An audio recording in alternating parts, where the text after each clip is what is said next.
Well, hi everybody, and welcome to our next Tarot Key in the Tarot Key series.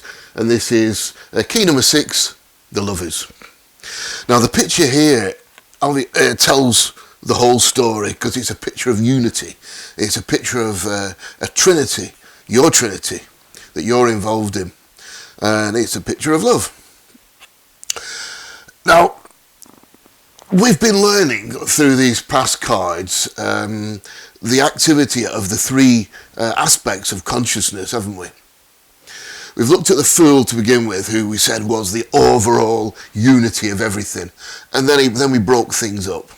We said that the Magician was self-consciousness, and he was reaching above to super consciousness, which we said was the Fool, and that whole one aspect of the whole.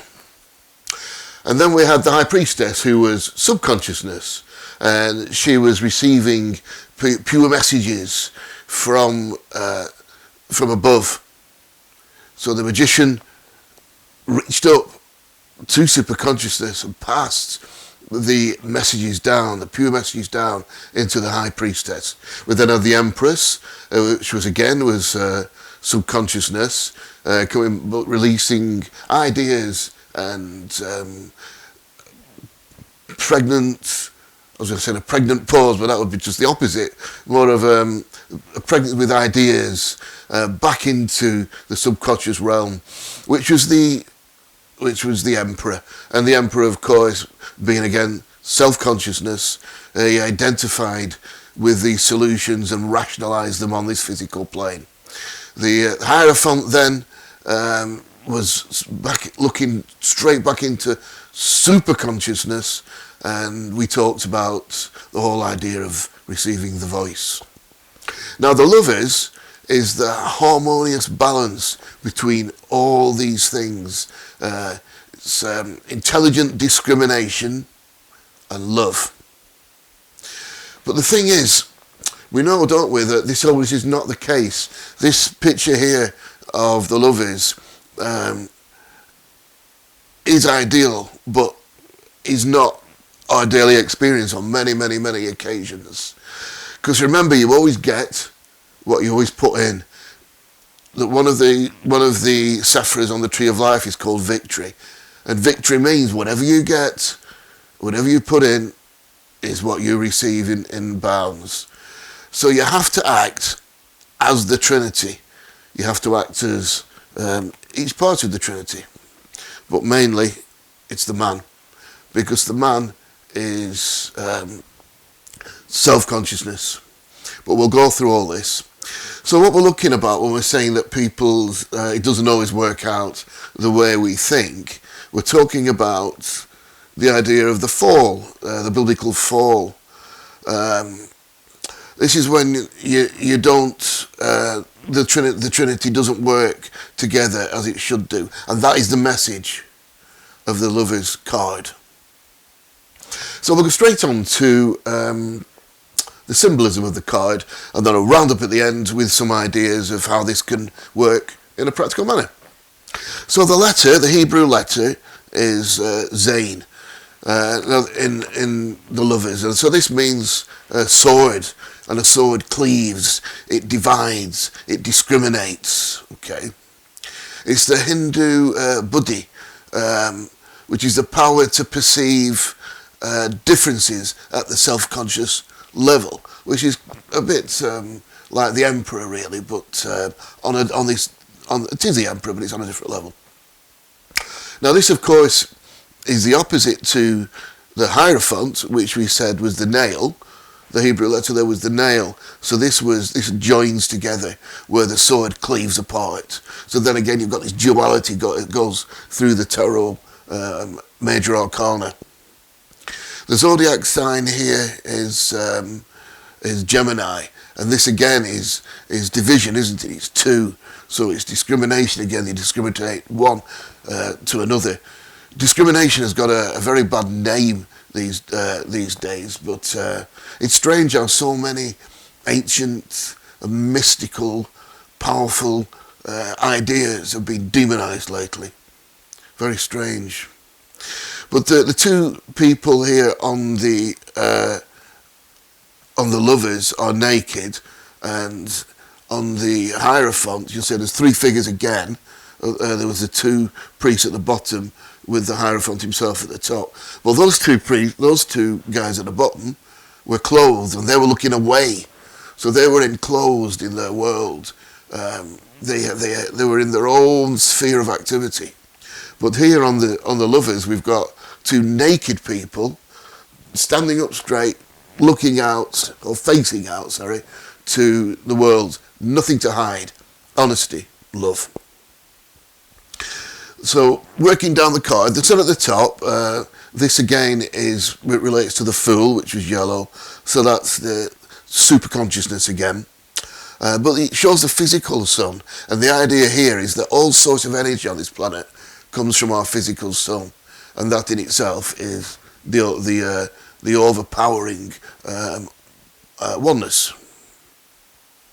The angel is the Archangel Raphael. Oh, sorry, yes, Raphael. Now Raphael is the Archangel of air. So again, you've got the swords. You've got the idea of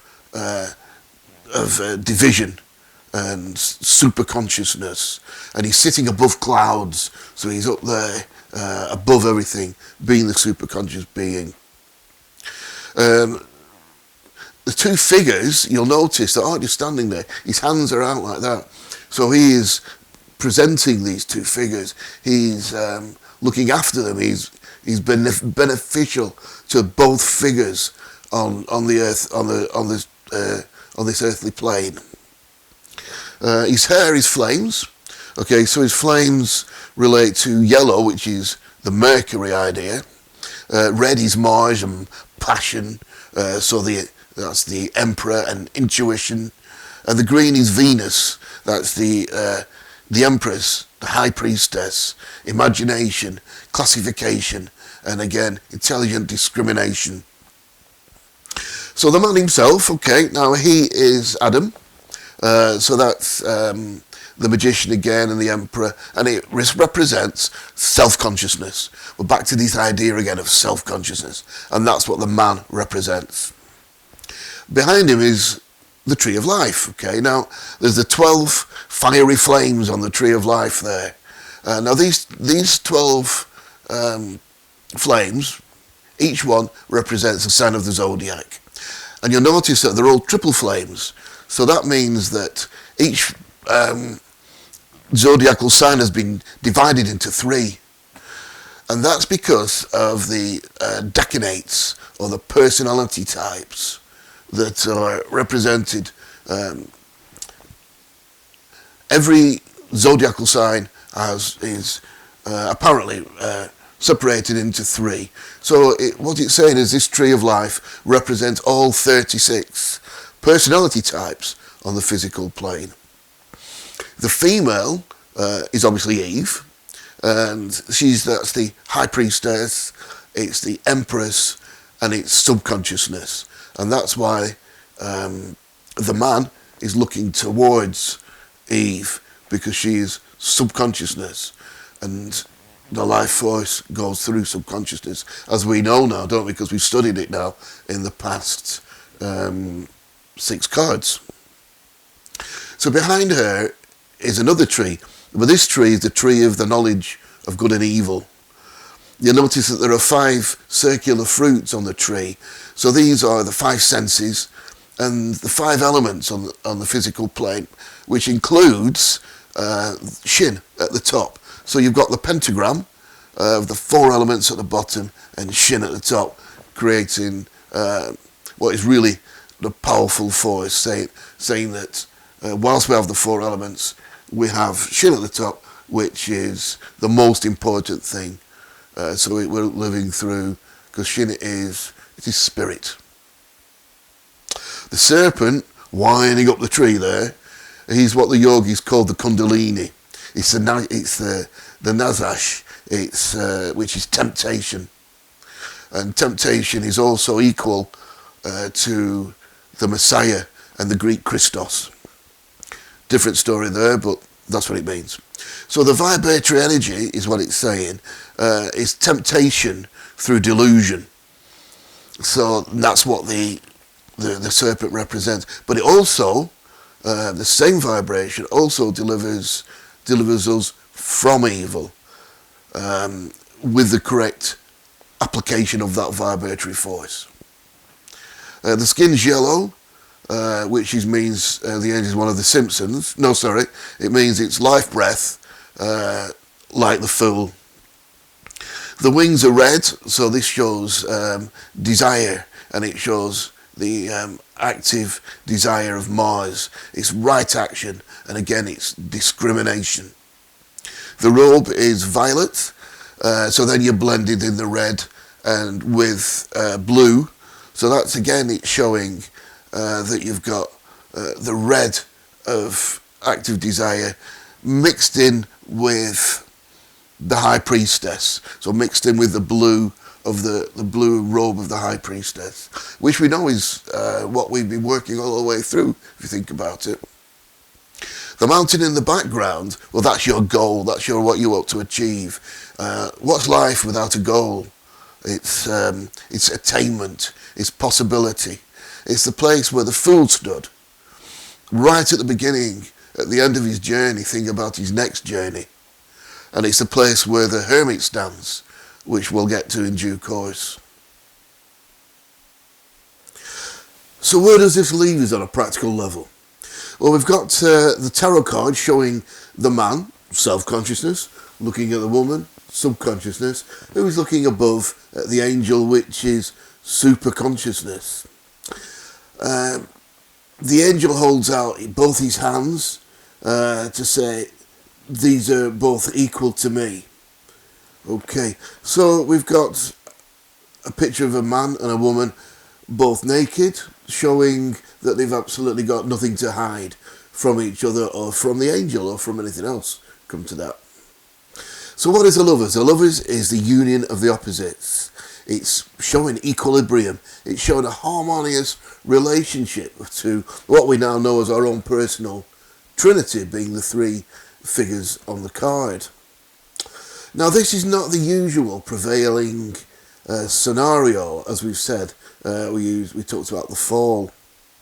As many people work from wrong decisions, they make the wrong suggestions. So how do we get this back on track if this is a problem we've got ourselves? How we've got to ask ourselves, which I've done many years ago.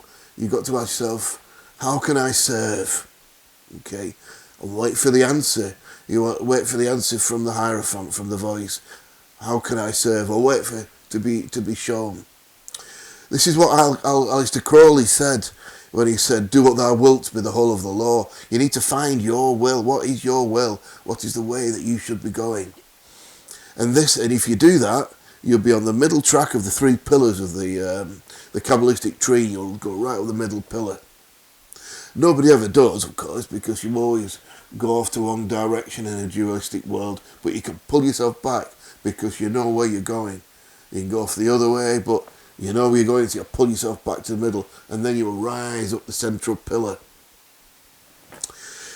So, what do you need to do? Well, you need to watch your emotions.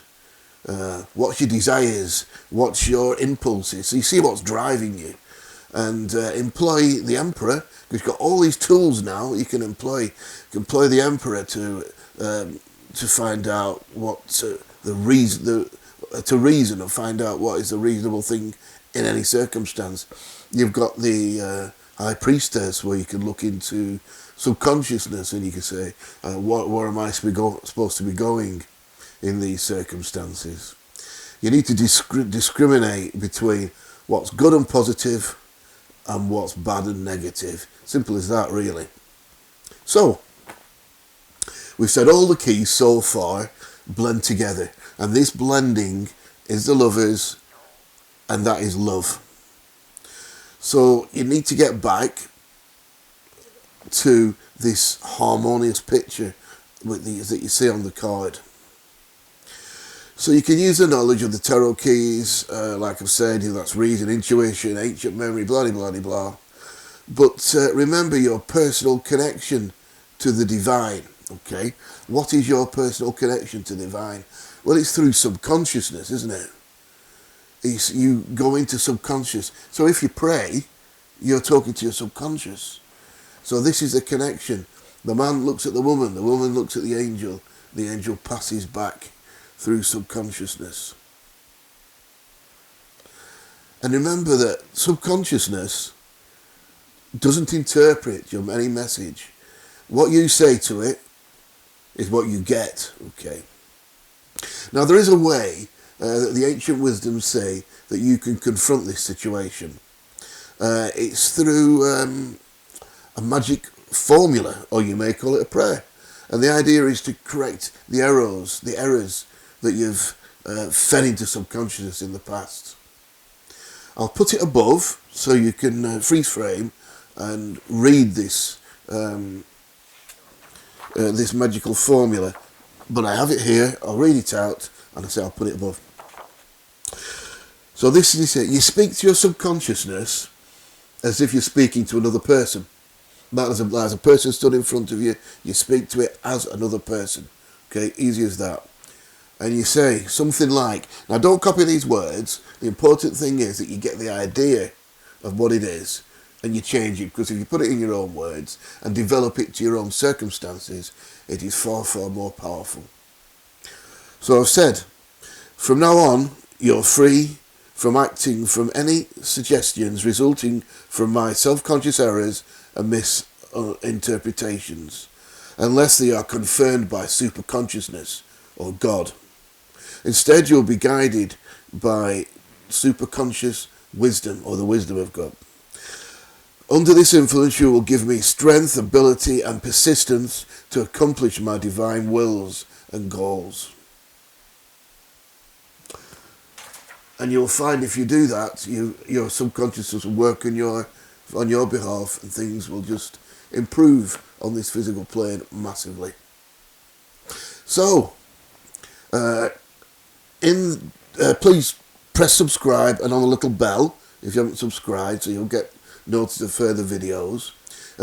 In the link before, I've put some connecting to some tarot books and decks which you might want. And also, if you'd like to make a donation, my PayPal account is there as well. So thank you very much for listening, and see you on the next video.